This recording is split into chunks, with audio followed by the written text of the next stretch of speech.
Assalamualaikum warahmatullahi wabarakatuh. Perkenalkan, nama saya Zulfa Mawaddah. Saya dari kelas MPPH-A, mata kuliah yang diampu oleh Bapak Sintong Aryan Hutapea SHMH. Di sini saya akan menjelaskan mengenai materi itu perbedaan spesifik antara penelitian normatif dan empiris, serta menjelaskan apakah socio-legal research itu masuk ke dalam penelitian hukum. Nah, untuk itu yang pertama saya akan menjelaskan dulu apa itu penelitian empiris dan apa itu penelitian normatif. Nah, penelitian normatif merupakan jenis penelitian yang bertujuan untuk menganalisis dan mengevaluasi suatu fenomena berdasarkan standar atau norma yang telah ada. Penelitian ini tidak hanya mendeskripsikan keadaan yang ada, tetapi juga mengkaji apakah keadaan tersebut sesuai dengan norma atau standar yang berlaku. Tujuan penelitian normatif itu adalah untuk menganalisis kesesuaian antara keadaan yang ada dengan norma atau standar yang berlaku, lalu mengevaluasi efektivitas dan efisiensi dari suatu sistem, kebijakan, atau praktik berdasarkan norma yang telah ditetapkan, merumuskan rekomendasi untuk perbaikan atau perubahan agar keadaan yang ada lebih sesuai dengan norma atau standar yang ideal. Nah, lalu metode penelitian normatif ini umumnya menggunakan metode kualitatif dengan berfokus pada analisis dokumen,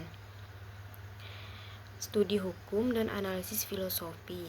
Metode yang digunakan meliputi analisis dokumen. Ini adalah menganalisis dokumen-dokumen yang relevan seperti undang-undang, peraturan, kebijakan, dan literatur terkait. Studi hukum ini menganalisis norma hukum yang berlaku untuk mengkaji kesesuaian dengan keadaan yang ada. Lalu analisis filosofi ini menganalisis nilai-nilai filosofis yang mendasari norma atau standar yang berlaku. Langkah-langkah penelitian normatif itu adalah penelitian normatif umumnya dilakukan melalui beberapa langkah. Yang pertama itu ada rumusan masalah. Ini menentukan pertanyaan penelitian yang ingin dijawab. Lalu ada tinjauan literatur. Ini mengumpulkan data dari sumber yang kredibel seperti dokumen-dokumen resmi, buku, jurnal, dan sumber lain. Analisis data ini menganalisis data yang telah terkumpul untuk mengidentifikasi kesesuaian dengan norma atau standar yang berlaku. Lalu terakhir itu ada kesimpulan. Ini merumuskan kesimpulan berdasarkan hasil analisis data. Dan rekomendasi, memberikan rekomendasi untuk perbaikan atau perubahan agar keadaan yang ada lebih sesuai dengan norma standar yang ideal. Contoh penelitian normatif itu seperti penelitian tentang kesesuaian kebijakan pendidikan dengan Undang-Undang Pendidikan Nasional. Ada penelitian tentang efektivitas sistem peradilan dalam menangani kasus korupsi, penelitian tentang etika penggunaan media sosial di kalangan remaja. Nah, untuk kelebihan dan kekurangan dari metode normatif ini, yang pertama itu ada kelebihan, membantu dalam mengidentifikasi ketidaksesuaian antara keadaan yang ada dengan norma atau standar yang berlaku. Memberikan rekomendasi untuk perbaikan atau perubahan yang dapat meningkatkan efektivitas dan efisiensi, membantu dalam membangun sistem dan kebijakan yang lebih adil dan berkelanjutan. Nah, kekurangannya itu membutuhkan analisis yang mendalam dan pemahaman yang luas tentang norma atau standar yang berlaku. Lalu seringkali bersifat subjektif karena melibatkan interpretasi dan penilaian terhadap norma atau standar yang berlaku. Sulit untuk mengukur secara objektif efektivitas dari rekomendasi yang diberikan.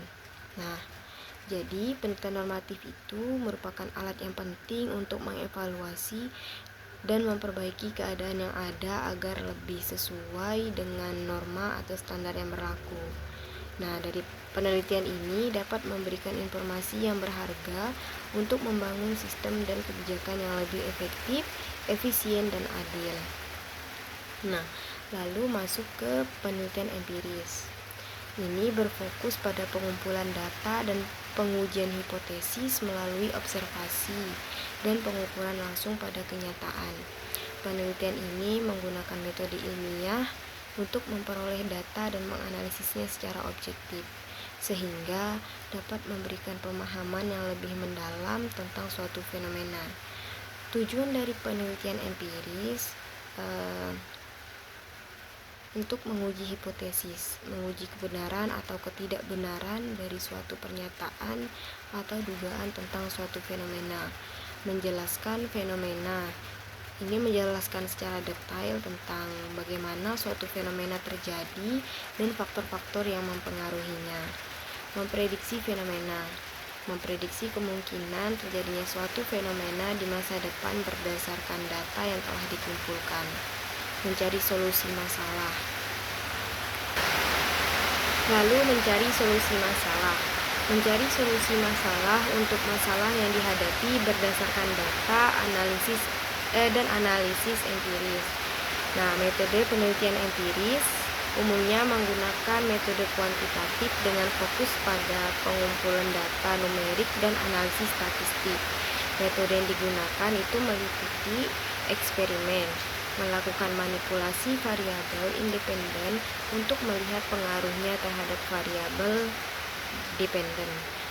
Lalu survei, mengumpulkan data dari sampel populasi melalui kuesioner, wawancara atau observasi. Lalu observasi, mengamati secara langsung perilaku atau fenomena yang ingin diteliti. Analisis data sekunder, menganalisis data yang telah dikumpulkan oleh pihak lain seperti data statistik, laporan, atau catatan. Nah, langkah-langkah dalam penelitian empiris ini pertama itu ada rumusan masalah, menentukan pertanyaan penelitian yang ingin dijawab. Tinjauan literatur, mengumpulkan dan menganalisis literatur yang relevan dengan topik penelitian. Lalu hipotesis, merumuskan hipotesis tentang hubungan antara variabel yang ingin diteliti. Desain penelitian, merancang metode pengumpulan data, sampel penelitian, dan teknik analisis data. Pengumpulan data, mengumpulkan data dari sumber yang relevan seperti responden, data sekunder, atau hasil observasi. Nah, ada analisis data, menganalisis data yang telah dikumpulkan menggunakan metode statistik atau teknik analisis lainnya. Kesimpulan, merumuskan kesimpulan berdasarkan hasil analisis data. Lalu diskusi, membahas implikasi dari hasil penelitian dan keterbatasannya. Nah, contoh dari penelitian empiris ini ada penelitian tentang pengaruh penggunaan media sosial terhadap tingkat stres pada remaja. Ada penelitian tentang efektivitas metode pembelajaran baru terhadap hasil belajar siswa. Ada penelitian tentang hubungan antara tingkat pendapatan dengan tingkat kepuasan hidup. Nah, kelebihan dari penelitian empiris ini memberikan data yang objektif dan terukur, memungkinkan untuk menguji hipotesis secara sistematis dan akurat, membantu dalam memahami hubungan antara variabel yang diteliti, memungkinkan untuk membuat prediksi yang lebih akurat tentang fenomena yang diteliti. Kekurangannya itu membutuhkan waktu dan biaya yang relatif tinggi, membutuhkan keahlian khusus dalam metode penelitian dan analisis data, sulit untuk mengontrol semua variabel yang dapat mempengaruhi hasil penelitian. Hasil penelitian mungkin tidak selalu dapat menggeneralisasikan ke populasi yang lebih luas. Nah, sehingga penelitian empiris ini adalah alat yang penting untuk memahami dunia secara ilmiah. Penelitian ini memungkinkan kita untuk mengumpulkan data yang objektif, menguji hipotesis, dan mencari solusi untuk masalah yang dihadapi. Namun, Penelitian empiris ini memiliki keterbatasan, sehingga perlu dilakukan dengan hati-hati dengan metode yang tepat. Nah, jadi perbedaannya itu antara penelitian normatif dan empiris itu adalah dua pendekatan yang berbeda dalam memahami dan menganalisis fenomena, meskipun keduanya bertujuan untuk mencari kebenaran. Metode dan fokus mereka berbeda secara signifikan, di mana penelitian normatif itu berfokus pada analisis dan evaluasi fenomena berdasarkan standar, norma, atau nilai-nilai ideal yang telah ada. Metode itu yang digunakan kualitatif seperti analisis dokumen, studi hukum, dan analisis filosofi, bertujuan mencari kesesuaian antara keadaan yang ada dengan norma atau standar ideal, mengevaluasi efektivitas dan efisiensi suatu sistem atau kebijakan, dan merumuskan rekomendasi untuk perbaikan. Kalau penelitian empiris berfokus pada pengumpulan data dan pengujian hipotesis melalui observasi dan pengukuran langsung pada kenyataan.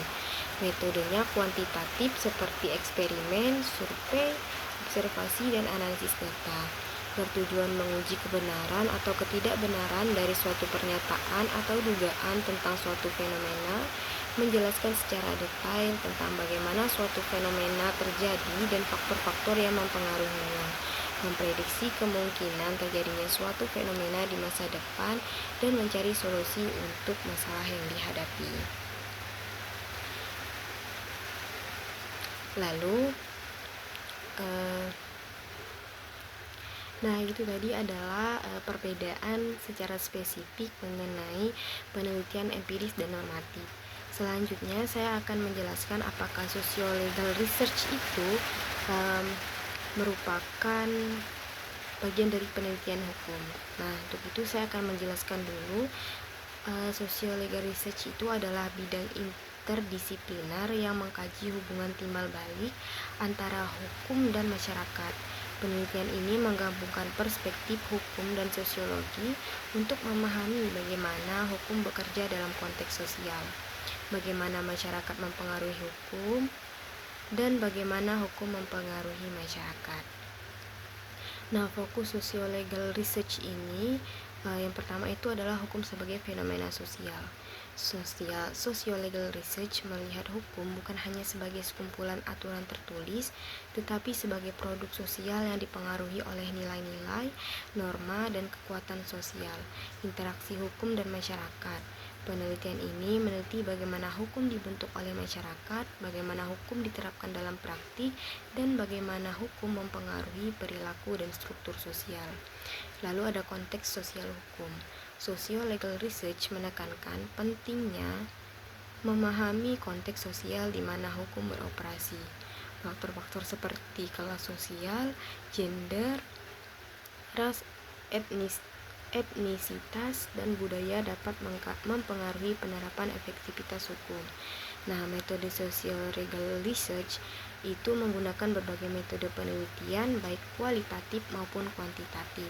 Metode yang umum digunakan itu pertama ada analisis hukum, menganalisis teks hukum, peraturan, dan kebijakan untuk memahami makna, tujuan, dan implikasi hukum. Etnografi hukum, melakukan pengamatan dan wawancara langsung dengan orang-orang yang terlibat dalam sistem hukum, seperti hakim, pengacara, polisi, dan warga negara. Lalu ada survei, mengumpulkan data dari sampel populasi melalui kuesioner untuk memahami persepsi, sikap, dan perilaku masyarakat terkait hukum. Analisis data sekunder, menganalisis data yang telah dikumpulkan oleh pihak lain seperti data statistik dan laporan atau catatan. Penelitian tentang contohnya itu ada penelitian tentang pengaruh budaya hukum terhadap perilaku korupsi di suatu negara.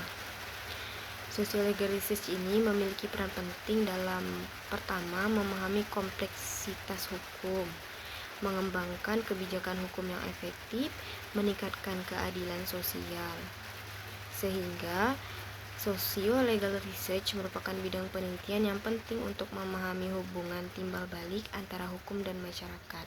Penelitian ini membantu kita memahami bagaimana hukum bekerja dalam praktik, bagaimana masyarakat mempengaruhi hukum, dan bagaimana hukum mempengaruhi masyarakat. Hasil penelitian ini dapat digunakan untuk meningkatkan efektivitas hukum, mendorong keadilan sosial, dan membangun masyarakat yang lebih adil dan berkelanjutan. Nah, apakah socio-legal research ini masuk ke dalam penelitian hukum?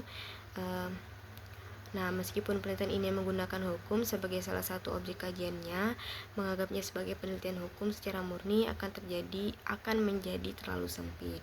Di mana socio-legal research ini bukan penelitian hukum murni karena fokus yang lebih luas.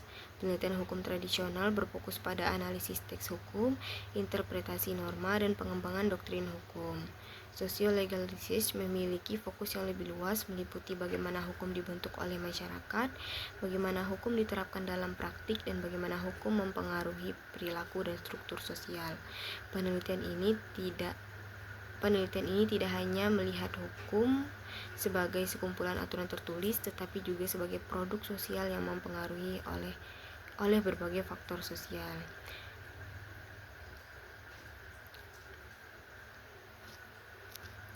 Sehingga socio-legal research bukan penelitian hukum murni, tetapi merupakan bidang interdisipliner yang mengkaji hubungan timbal balik antara hukum dan masyarakat.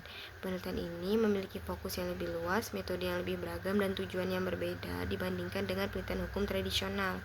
Penelitian ini penting untuk memahami konteks sosial hukum, mengembangkan kebijakan hukum yang efektif, dan meningkatkan keadilan sosial. Nah, itulah penjelasan mengenai perbedaan secara spesifik dari penelitian empiris dan normatif, serta apakah socio-legal research itu merupakan penelitian hukum. Baik, terima kasih. Apabila ada salah kata saya mohon maaf. Saya akhiri. Wabillahi taufiq wal hidayah. Wassalamualaikum warahmatullahi wabarakatuh.